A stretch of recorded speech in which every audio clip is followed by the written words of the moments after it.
Em memória de Jesus, celebramos a ceia, como faremos daqui a pouco. Mas em memória de Jesus, devemos também servi-lo com todo o nosso ser, com todo o nosso coração. A ceia é a oportunidade que nós trazemos à nossa memória, especialmente a pessoa de Jesus. E o compromisso que devemos ter com Jesus. Mas, quando celebramos a ceia, nós nos lembramos também de Jesus, como Ele se apresentou quando veio a este mundo.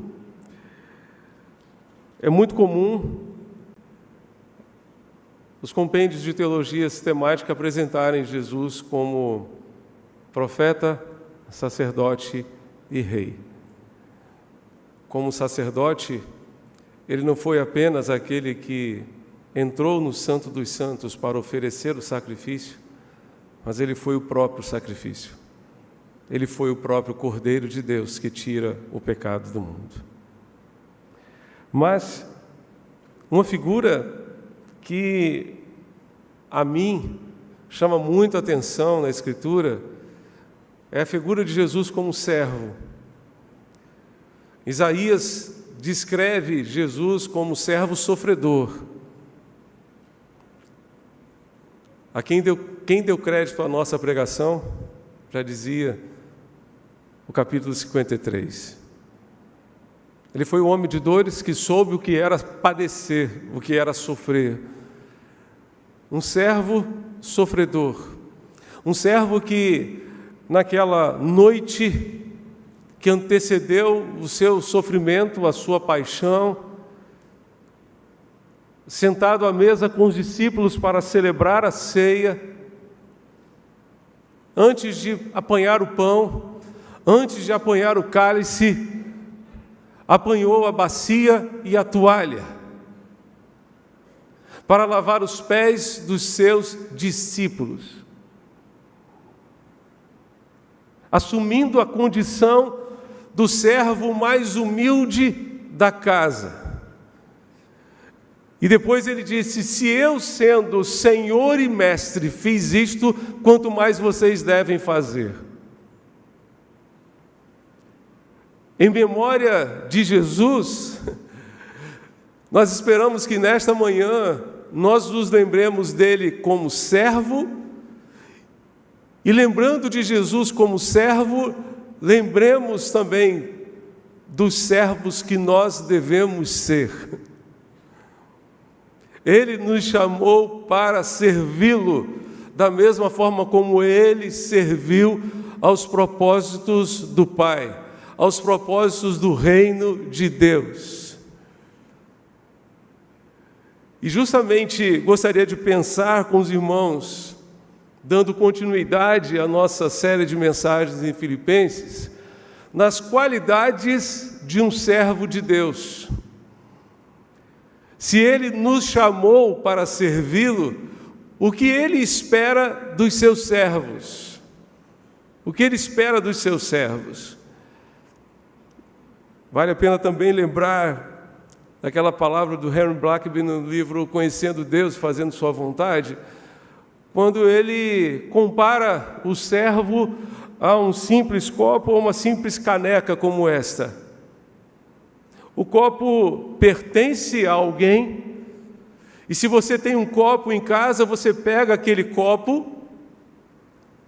Esses dias eu peguei um copo que eu achei muito bonito, que estava lá em casa, e o Paulo Vitor me viu com aquele copo e disse: pai, o senhor sabe que esse copo é meu, né? Eu ganhei de presente de um amigo, ele custa muito caro. Eu falei: que bom, mas deixa eu tirar uma casquinha dele. Né? É um copo térmico que mantinha a água geladinha ali.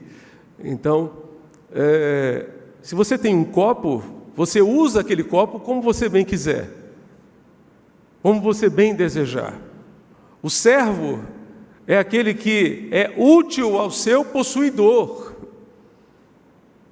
Paulo, escrevendo a Timóteo, disse: todo aquele que se purificar destas coisas será um vaso útil ao seu possuidor. Nós queremos ser úteis a Deus, queremos ser úteis ao Senhor, naquilo que Ele está fazendo no mundo, no propósito que Ele está cumprindo no mundo, de salvar a humanidade, de trazer a humanidade para si, para Deus. E nós somente poderemos ser úteis a Deus se estivermos à disposição de servi-lo. Mas quais as qualidades que Deus espera encontrar em mim e em você, meu irmão, minha irmã, como servos de Deus? Abra sua Bíblia em Filipenses capítulo 2. A partir do verso 19, nós vamos aprender com dois servos de Deus como devemos servir ao Senhor.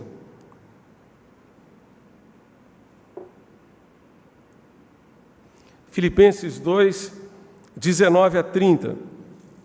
Diz assim a palavra de Deus: espero no Senhor Jesus enviar-lhes Timóteo, o mais breve possível, a fim de que eu me sinta animado também ao receber notícias de vocês, porque não tenho ninguém com esse mesmo sentimento, que se preocupe tão sinceramente com vocês. Todos os outros buscam os seus próprios interesses, e não os de Jesus Cristo. Quanto a Timóteo, vocês conhecem o seu caráter provado, pois serviu ao Evangelho junto comigo como um filho trabalha ao lado do pai. Portanto, este é quem espero enviar, tão logo eu saiba como vai ficar a minha situação. Mas confio no Senhor, que também eu mesmo em breve irei até aí. No entanto, julguei necessário enviar-lhes Epafrodito, meu irmão, cooperador e companheiro de lutas, e da parte de vocês, mensageiro e auxiliar nas minhas necessidades. Ele tinha muita saudade de todos vocês e estava angustiado porque vocês ficaram sabendo que ele adoeceu. De fato, adoeceu e estava à beira da morte, mas Deus se compadeceu dele, e não somente dele, mas também de mim, para que eu não tivesse tristeza sobre tristeza. Por isso, tanto mais me apresso em mandá-lo, para que, vendo-o novamente, vocês fiquem alegres e eu tenha menos tristeza. Recebam-no, pois, no Senhor com toda a alegria e honrem sempre os que são como ele, porque, por causa da obra de Cristo, ele quase morreu, arriscando a própria vida para suprir a necessidade que vocês não podiam me dar pessoalmente. Que Deus nos ajude a compreender e a aplicar esta palavra bendita aos nossos corações. Amém? Meus amados, quais são as qualidades de um servo de Deus, inspirados nesses dois homens de Deus, Timóteo e Epafrodito? Servos de Deus são disponíveis para Ele. Servos de Deus são disponíveis para Ele. Mantenha sua Bíblia aberta. Verso 20. O texto nos diz: porque não tenho ninguém com esse mesmo sentimento. Paulo declara que não havia ninguém disponível com o sentimento que Timóteo tinha. Em outras palavras, Paulo estava te dizendo: eu não tenho ninguém igual a ele. O conhecimento da lei e o convívio no lar com mulheres consagradas e depois com o seu pai na fé, Paulo, fizeram de Timóteo um jovem destacado no meio da comunidade cristã. Timóteo foi companheiro de Paulo em suas viagens, e nessas viagens houve uma aproximação, como a aproximação de um pai para com seu filho. Através desse contato, Paulo sabia que Timóteo estava disponível para Deus E, em especial, naquele momento, Paulo não tinha ninguém disponível para ir a Filipos e exercer uma liderança sobre a igreja, ainda que fosse uma liderança temporária. Creio que precisamos constantemente avaliar o nosso grau de disponibilidade para o serviço do Senhor. Creio que muitas vezes Deus quer contar conosco, mas estamos tão ocupados, a nossa agenda está tão cheia, estamos tão envolvidos com tantas coisas, que Ele não consegue nos usar. Sem falar naquelas ocasiões em que nós ficamos dando desculpas para Deus. Estamos dando desculpas para Deus. Você se lembra daquela parábola que Jesus contou da festa de casamento? Estava tudo pronto. E Jesus mandou chamar os convidados. E o primeiro disse: rogo que me tenhas por escusado. Comprei um campo e preciso ir vê-lo. Ninguém comprava um campo sem ver. Comprar um campo sem ver seria mais ou menos você comprar um carro usado sem ver.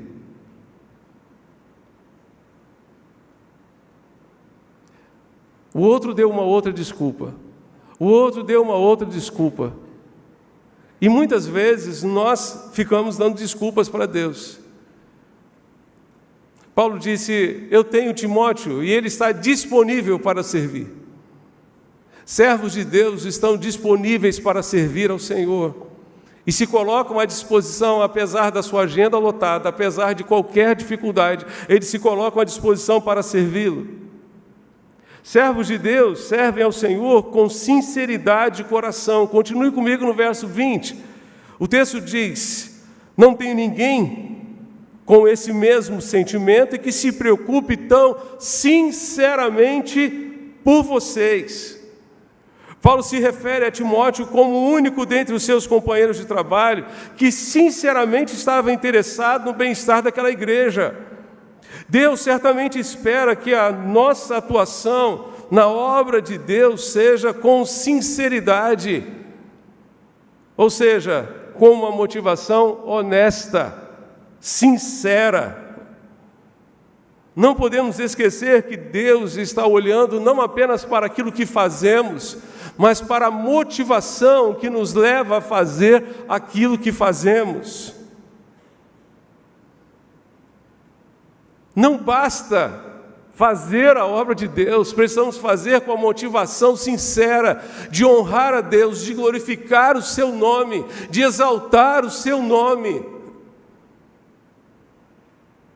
Deus espera que com sinceridade atuemos na sua obra com o propósito de honrá-lo, glorificá-lo em todos os sentidos, porque aquilo que nós fazemos que não resulta na glória de Deus é lixo, é desperdício de tempo, de forças, de recursos, de tudo, meus irmãos. Aquilo que nós fazemos para Deus, mas que não resulta na glória de Deus, é desperdício. Servos de Deus servem com sinceridade. Servos de Deus colocam os interesses de Cristo acima dos seus interesses pessoais. Vá comigo ao verso 21.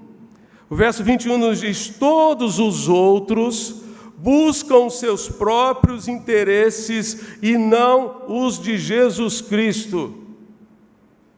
Todos os outros buscam o seu próprio interesse. Timóteo havia concentrado a sua atenção inteiramente em Cristo e naquilo que era de Cristo. Todos os outros buscam o que é seu, o que tem a ver com o seu próprio ego.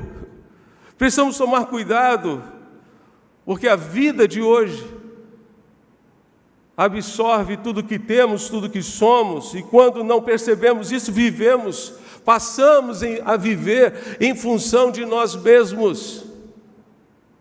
Passamos a viver em função apenas dos nossos interesses particulares, pessoais. Numa das viagens de Paulo, João Marcos, autor do Evangelho de Marcos, parente de Barnabé, abandonou o barco, abandonou a viagem, deixou Paulo e Barnabé sozinhos. Mais adiante, na sua última carta, ou pelo menos esta que tem sido considerada a última carta do apóstolo, a segunda carta a Timóteo, quando ele diz, ali no capítulo 4, meu tempo já está próximo, combati o bom combate, acabei a carreira, guardei a fé. Naquele mesmo capítulo, Paulo diz a Timóteo que Demas me abandonou, tendo amado o mundo presente, o século presente.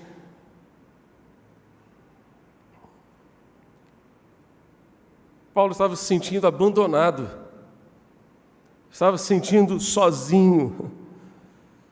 Meus amados, a palavra de Deus nos diz: buscai o reino de Deus em primeiro lugar, e as outras coisas nos serão acrescentadas. Peça a Deus ajuda para redefinir as suas prioridades e colocar Deus em primeiro lugar, colocar o reino em primeiro lugar. Trata-se de uma questão de afinidade e de prioridade. Prioridade e afinidade com os sonhos de Deus. Se você tem seus sonhos pessoais, particulares, que eles estejam afinados com os sonhos de Jesus para você. Às vezes os nossos projetos pessoais estão totalmente voltados para nós mesmos, de tal forma que não há qualquer espaço para Cristo neles. Infelizmente, há pessoas que fazem do serviço do Senhor um jogo de interesses, um jogo político em busca de status, de posição, de destaque. Que Deus nos livre disso, que nós possamos fugir disso, porque Deus não nos chamou para sermos políticos, Deus nos chamou para sermos servos e para servi-lo com fidelidade até o fim das nossas vidas. Ser fiel até a morte, ser fiel ainda que seja preciso morrer.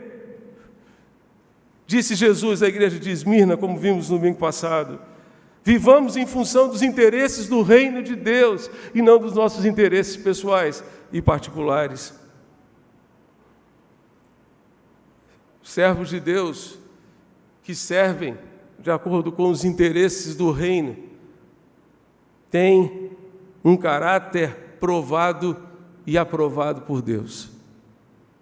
Vejam comigo o verso 22. O verso 22 nos diz: quanto a Timóteo, vocês conhecem o seu caráter provado, pois serviu ao Evangelho junto comigo como um filho trabalha ao lado do pai. Vocês conhecem o seu caráter provado. A palavra provado aqui significa testado. Ela comunica confiança. Foi testado, foi aprovado, pode ser usado. É verdadeiro, é autêntico. Quem no primeiro século duvidava que uma moeda fosse de prata, simplesmente jogava a moeda num solo onde havia um mármore e pelo barulho era possível discernir se aquela moeda era de prata ou de chumbo. Paulo estava dizendo que Timóteo já havia sido provado e aprovado por Deus. Ele tinha um caráter testado e aprovado. E a sua aprovação foi pela forma, pela maneira pela qual ele serviu ao Evangelho. Verso 22, serviu comigo a favor do Evangelho. E o verbo servir aqui é servir como um escravo. Ele servia o Evangelho da mesma forma como um escravo leal servia a um Senhor amado. A um Senhor amado. De acordo com a lei,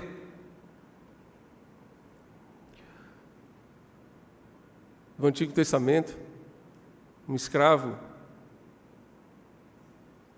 poderia ficar, em alguns casos, por algum tempo como escravo.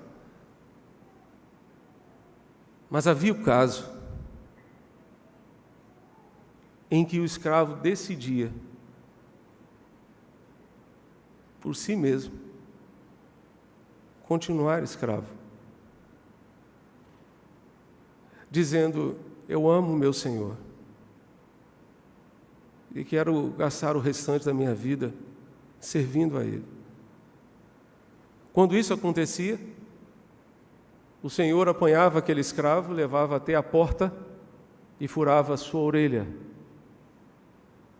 O furo na orelha representava que aquele escravo continuaria para sempre, até o fim da sua vida, servindo ao seu Senhor, por amor ao seu Senhor. E é isso que Deus espera de mim e de você como servos. Poderíamos sair, poderíamos querer viver a nossa vida do nosso jeito, mas nós decidimos: Deus, nós queremos continuar te servindo, porque te amamos. Queremos estar debaixo da tua autoridade. Queremos estar debaixo do teu comando, Deus. Pode marcar a nossa orelha, pode marcar o nosso coração, pode marcar a nossa vida, porque nós não queremos nos afastar de Ti, nós não queremos nos distanciar de Ti em momento algum.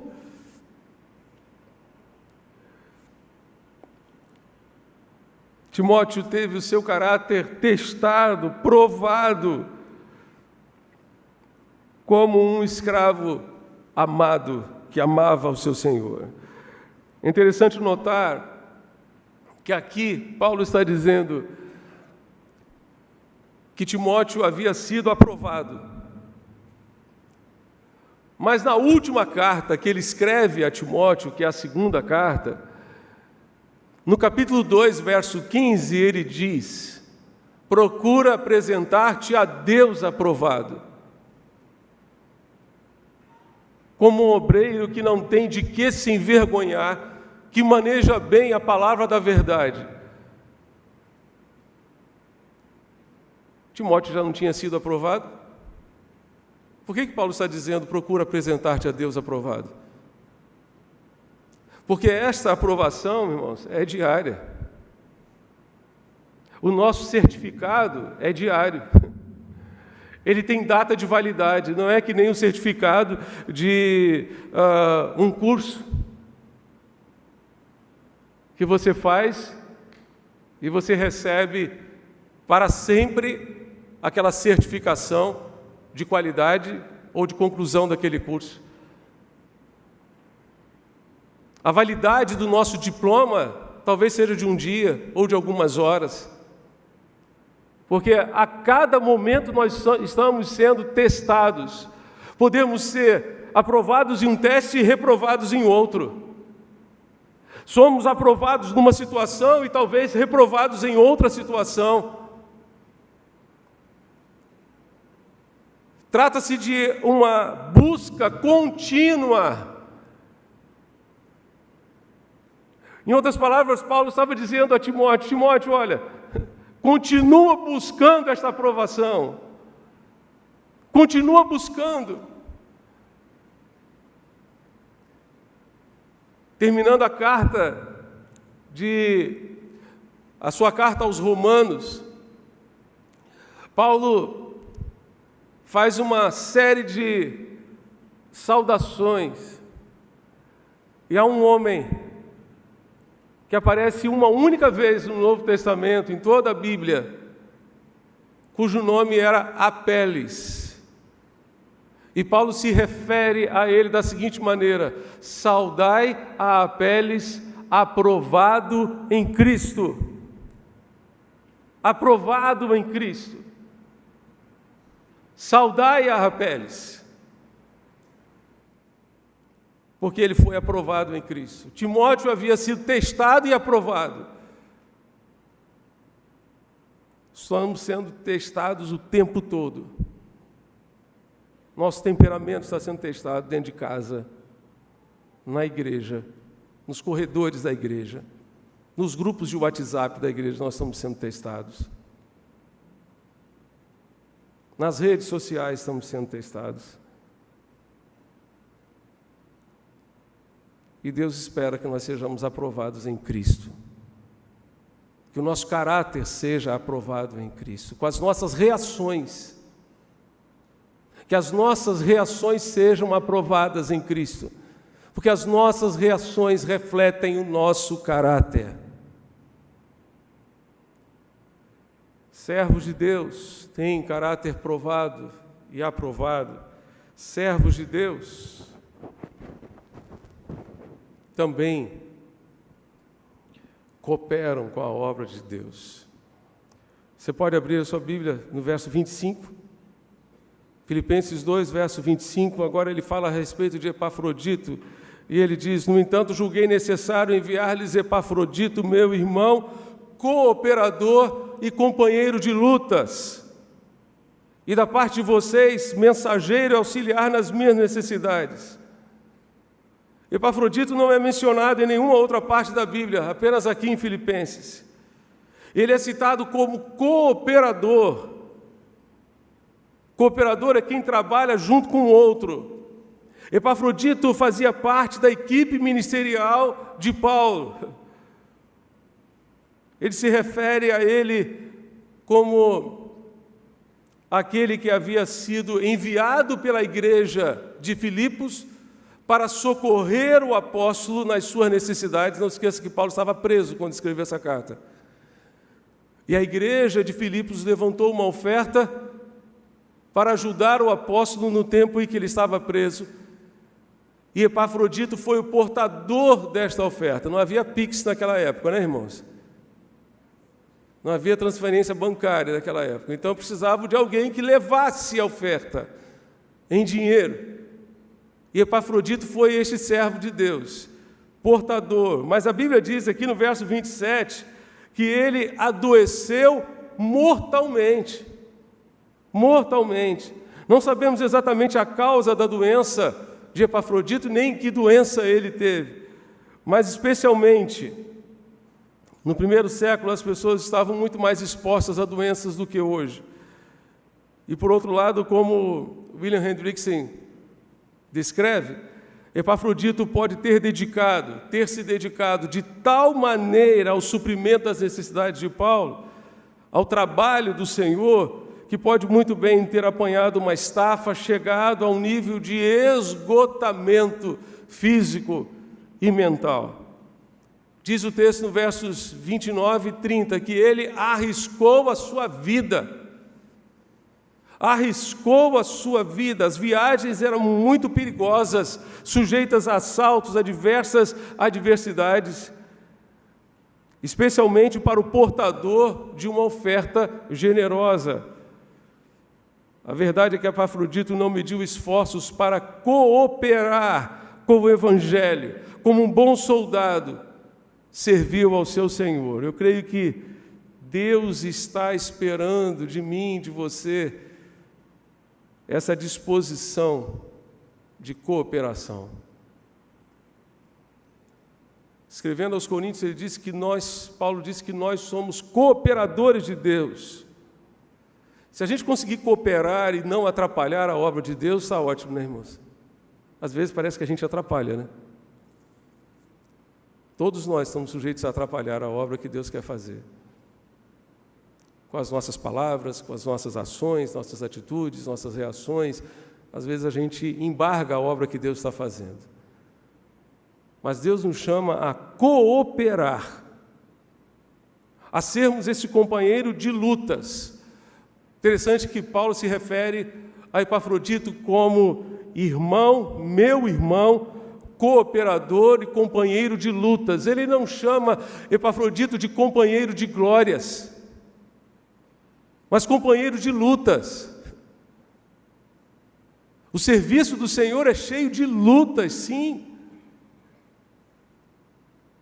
E como o serviço do Senhor precisa de gente disposta a cooperar nas lutas, nas dificuldades, nas provações, não simplesmente nas glórias, nos momentos de glória e de celebração. É com gente assim que Deus espera contar. É com servos assim que Deus espera contar. Em nosso meio, o mundo precisa encontrar homens e mulheres de Deus que estão disponíveis para Ele, servindo-o com sinceridade de coração, com uma motivação sincera e honesta de colocar os interesses do reino de Deus em primeiro lugar, com um caráter testado e aprovado, e com uma tremenda disposição de cooperar com a sua obra, ainda que seja realizada em meio a lutas e provações. É com servos assim que Deus espera contar. Em memória do servo sofredor, em memória do servo que lavou os pés dos seus discípulos, em memória do servo que se fez um de nós, abrindo mão da sua glória, em memória dele, não apenas comamos o pão, bebamos o cálice,